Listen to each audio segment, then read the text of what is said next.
try another Berserk here. Got a French. Let's play another Alapin. Let's go. Get him on. Oh, knight f6 in the Alapin. But okay, here's the big advantage of bishop e3, is it's actually an extremely helpful move. So like c3 here against the inevitable c5, right? So let's play our f4. And with the bishop on e3, so I don't have a knight on f3 blocking this pawn or anything like that. Bishop's already here, defending d4 very solidly. I don't have to make any concessions in this opening. And we're able to get a beautiful setup where we guarded b2 with the queen. This knight will just come to c3. d4 is protected, b2 is protected.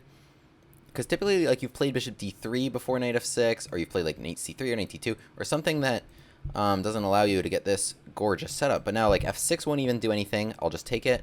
I have no interest in trading queens. Whoa. So, yeah, f6 won't even do anything, and I have a very, very solid, very big center. So my opponent is trying to create some counter chances where they can. Now, the question here is, do I go knight b5 because of how difficult it is to protect here? It's not crazy difficult. Actually, this is a very interesting move. Because it's a very interesting move. They can play maybe knight c4.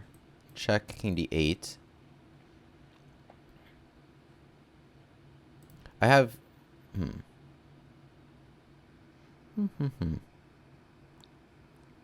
Knight b5, knight c4.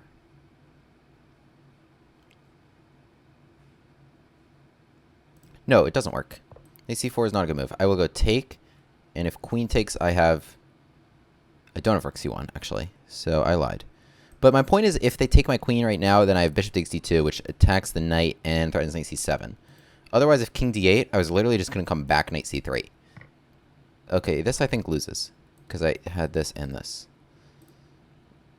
But I'd like to take this opportunity to show why you can't really decline the Alapin. I'll analyze this after the game. I think this was pretty interesting. Okay, Gambit glasses come off because we are never even gambited anything this game. Or rather, never had a gambit accepted. But yeah, the knight is hit and knight c7. Yeah, people don't really like, we talk about hits on f7 and f2 all the time, like with bishops, with other things, blah, blah, blah. But its brother, the c2 and c7, we don't talk about it enough. Obviously, like, it's on the queen side, not the king side. But when the queen leaves, threats of coming here can be really, really, really annoying. And, you know, might just not have a way to deal with that at all. So let's just waltz in and take this rook. Or like king d8 would be the only option, right? Can I get... So they're going to be able to punch out. Okay, let's just go here, rook c1 maybe. I mean, I could spend this tempo with taking a pawn, but I wasn't really that interested in it. And maybe bishop a6. Actually, I like this. Let's go takes. And now bishop a6. Maybe I now just gave knight b6, but I wanted this threat. Yeah, I did just give knight b6. I was mainly just looking at check and king e7. But okay, we're up in exchange. Pretty solid. I'm going to stack. The other thing I have is the other knight to g5 actually would have been a good resource. Now, bothering the king this way, putting rook c7 on the table. So I really can have both knights cooking here. Yeah, wow. So they have no easy defense here because there's no rook f8. Even if they did have rook f8, then knight takes h7. This is a really nice resource. Rook h8, back knight g5. The knights here are very, very bothersome against kings. This idea, and then it's the exact same pattern on the other side. And both times the only antidote was the king. In fact, I even had bishop b5 check, which was a much better move. I don't know why I didn't do that. King e7, I had rook c7 check. Otherwise, king d8, I would have just won this. So that was a much better move. Should have done that. Didn't do it. Let's just keep taking things. If they take my knight, then I open this other rook. Wow. That's fun. What do we got here? Check. Just take this, hit the knight, hit that. Thought I had something maybe a little bit more clever. I do not. Let's go check. And oh, I have bishop b5. If king f8, I will go here. So knight d7 is the only move. We got him. So yeah, we had some interesting patterns there trying to mate the king there. So this is a really interesting game, and I'd like to show this as an example of French structures and why you cannot really decline the Alapin. It is an undeclinable gambit. Okay, first I'll do a little bit of a review of what is the Alapin. So here with bishop to e3 we play, and we're already gambiting a pawn. The engine does not like it. But the point is that now, so if they take this, we play this move f3. And what we want is this pawn trade. And once we have this pawn trade, so what you can imagine, and this has been on my channel a few times. I'll link, if this goes on YouTube right now, I'll link that video here. But what we want to do is basically, they've played e6. If they got their bishop out and like controlling this diagonal, they'd be totally fine just up a solid pawn. And almost everyone will do this, right? They'll just play e6, bishop e7, castles, like what else are you going to do? But here we have this very secret idea. So queen e1, let's say they move this knight. Let's even say knight d7, which is a good choice. Here, so now all of a sudden this knight is frozen. Because owing to this mate threat here, I will go queen takes h7 if it moves anywhere. And something we want to do is just target this knight. You cannot play h6 to free the knight, because I have this other bishop that will take on h6. So something they'll have to do here is something like b6. And what I'll just try to do is really just pile up on this knight. And now, so let's say they do this. Now what we can do is take this. Again, knight can't move. And here, so we had more than enough. Even rook takes f6 would have done it, taking here. So what that often forces is if there's no h6, right, because of this sacrifice, which is just too good, again, knight's frozen and you can just come over. We haven't even talked about these two pieces. This knight should develop at some moment as well. Queen does a good job eyeing this, but your bishop was already on e3, which is kind of useful against hits there, and I'll talk more about that in a second. But something like g6 here also will even lose a piece in this particular position, because knight takes is not playable owing to lots of pressure this way. And again, queen takes here. This knight is lost with a lot of pressure on it. So, but even if not with g6, if you can provoke that, you can really just really pile up here, probably force the knight to move at some moment, and then win the f7 pawn. Or regardless, this is a ton of compensation for a pawn if they castle. So the bishop on e3, arguably a waste of a move, but like not really, because it fights really well here. So like a good resource for black, and what a lot of French players might want to do is c5 at some moment. And so the bishop is fighting well against that. c5 here is an interesting try. Knight c3. So I'll talk a little bit more about this position also. So yeah, knight takes, and then we're in business, right? We got knight takes f3, we got bishop d3 coming next here, and the pawn's already on e6. If they were able to play bishop f5 in this position, they would just be up a pawn for nothing, because then they would be totally safe controlling this diagonal that will get them. So what a lot of people might try is knight f6 here, but this doesn't help them, because knight takes, bishop d3, we're likely to transpose. They're very, very likely to just play knight f6 here, thinking their knight is attacked, and then knight f3, and we've literally just transposed exactly to pawn takes f3. Right, because some other people will do is queen h4 check, thinking that this works, but after g3, queen cannot hang on to the knight, and if knight takes g3, we actually have this, they think they're pinning us with this pawn, but we have this very nice move, bishop f2, and we're winning this knight. We don't have to use our pawn to take, which would lose our rook, but after either knight e2 or queen f3, we are just going to take this knight owing to that pin and be up a piece. What black's best move is really to just play c5 and realize that the knight is actually not hanging because of this check, and we have to play knight f3 guarding this check to attack this knight because of this resource. And this is black's best way to play, is just really fighting chess, but this is very, very rare, and actually c5 accounts for, wow, rounds to 0% of games, 7 out of 35, 26. So anyway, that's all the Alapin accepted. We're talking about the Alapin declined, right? So okay, the scary gambit, especially if you castle short, and then if you don't castle, what are you doing with your king? You got to be kind of a little bit precise there. And bishop e3 fighting against c5. So a lot of French players, especially, like, so if knight d2 here, this is very common, knight f6, e5, knight d7, right? And then playing c5. Or even bishop d3, which is another move, knight f6, e5, knight d7. This is very common to provoke e5 to strike back. Knight c3, I mean, like, there's a few moves in this position, but again, this is a very common line. And with the knight on c3 or d2 or anywhere else, it's kind of in the way a little bit. This knight on d2, I mean, the reason we play knight d2 is so that we have c3. So that, like, in this position, at least you can play c3 to defend. And to kind of keep this structure going. Otherwise, knight d2 has really no point. It just kind of blocks this in, as opposed to knight c3. But even in this line, right, if white could get one more move here and be able to play f4 and then knight f3, that would be all their dreams come true.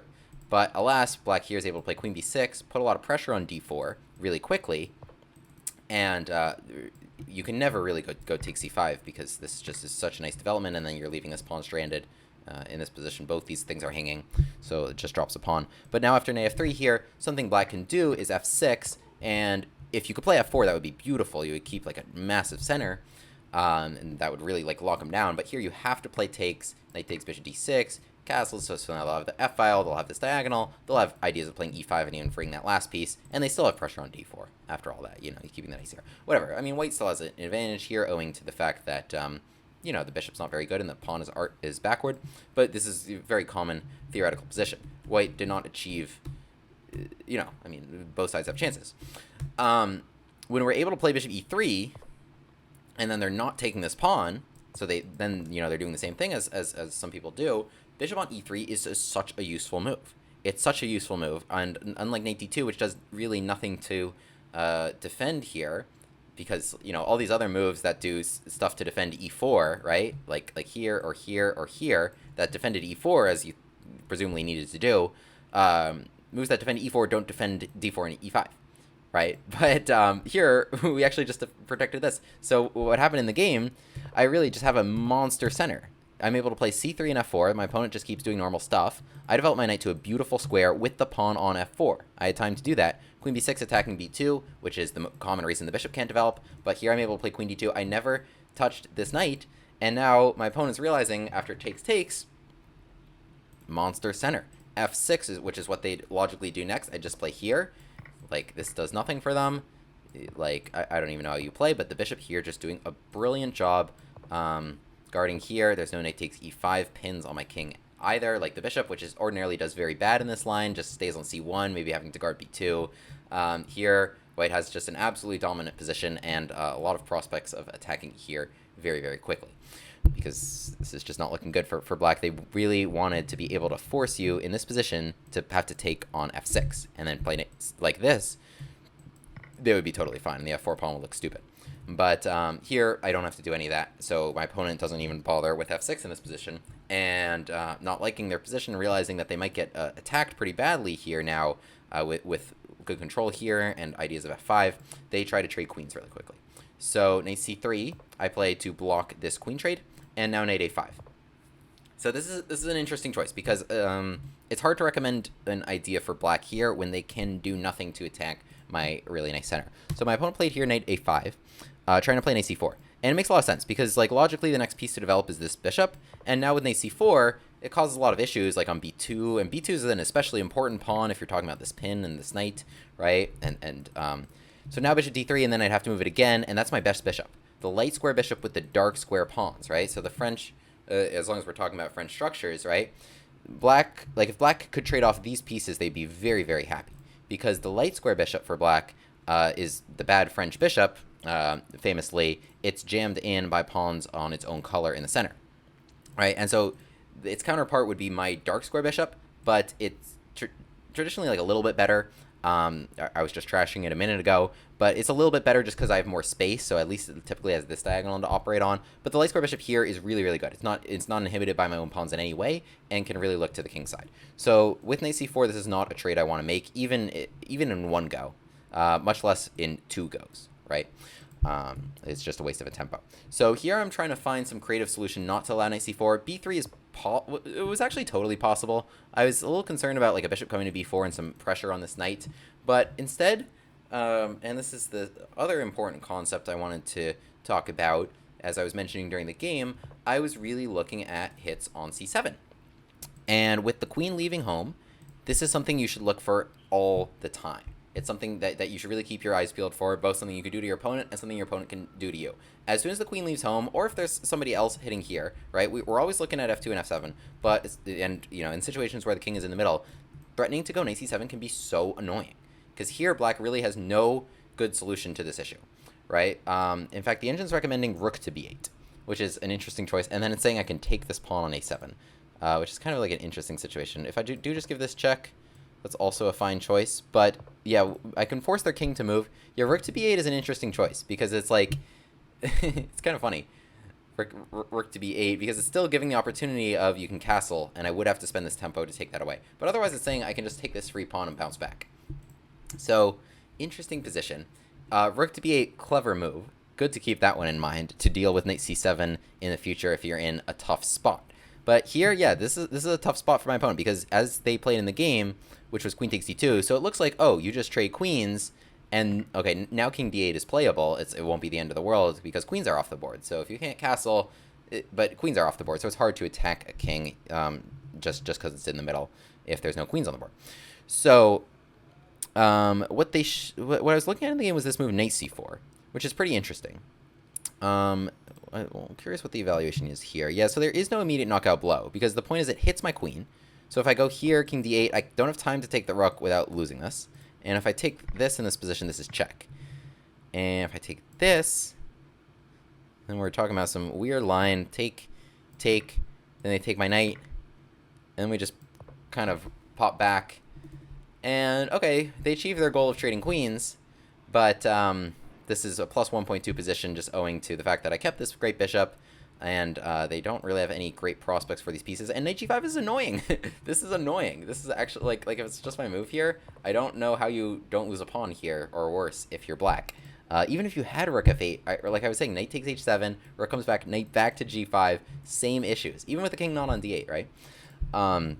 Same issue. So that's a funny line, and that's how the game could have continued. But my opponent just took the queen, and after bishop takes d2, they are lost. The knight is hit, and knight c7. In addition to my structure being very good, I have some really rather brutal threats here. So I take the rook here, and then we just activate our pieces. Something notable here is that, like, you know, if you're up material, the only thing that can really get you is some like activity by your opponent. So it's important to keep the initiative, I thought, over just one pawn. So they took here, takes, and yeah, so bishop a6 was a good move, but I saw the engine recommending for a moment here this idea of knight g5. The point being, the only way to defend this is with the king, right? Because, like, you move this pawn, I still pop in knight f7 to fork the rook, as long as the bishop's still there. But yeah, king there, and, like, the rook now can really infiltrate and cause lots of issues. But I played takes and bishop a6, which was also a good choice. We're developing all our pieces. Rook c8 is a nice idea. Knight b6, castles I played, and now knight g5, this issue on the other side of the board. I just thought that was really cute. Of course, this is a very, very winning position. They have this bishop for the rook, but this bishop is so bad. It's the French bishop, and it's staring at pawns of its own color. So yeah, king e8, and here we invade rook c7. Yes, I immediately noted this in the game. Bishop to b5 check was even stronger, because king e7, I have rook c7 check, and king d8 is not where they want to be owing to this fork. Really bothered them on both sides with this. So, okay, I won't spend too much longer analyzing this, but yes, we took this. Rook activated on the f-file, check, and we took this. So now the knight, which was defending the bishop, so really everything falling apart for black here, and then just a nice little mating pattern there to arrange my rooks like that. So, very interesting ideas here, I thought. So I thought this was worth going over. And yeah, the Alapin is a gambit you cannot really decline. And yeah, your opponent should really know this very quick c5, which accounts for 2% of games here. A move I like here is knight c3, by the way, to really kind of keep this idea going of if takes, we can take here, and to just kind of keep developing like that. But yeah, it's hard to decline the Alapin, and so it's a gambit I really, really like against the French, and something I'm going to continue to play against every level. And it's really fun to play an undeclinable gambit, right? The issue with gambits is always maybe they can be declined, but okay, well, arguably the lack of fun with gambits is that they can be declined, but this one cannot be for the reasons demonstrated here. That white will just establish a really monster center with c3, with f4, and knight to f3. Remember this, that the pawn goes to f4 before the knight comes to f3, and then with queen d2 here and here, it is just all of white's dreams in a French. All right, well, subscribe if that goes on YouTube. Thanks so much. William Grave, the Gambit man, takes his seat at the board. e4, e5, knight f3, bishop c5. The Bushgas Gambit on the board. On with the Gambit classes.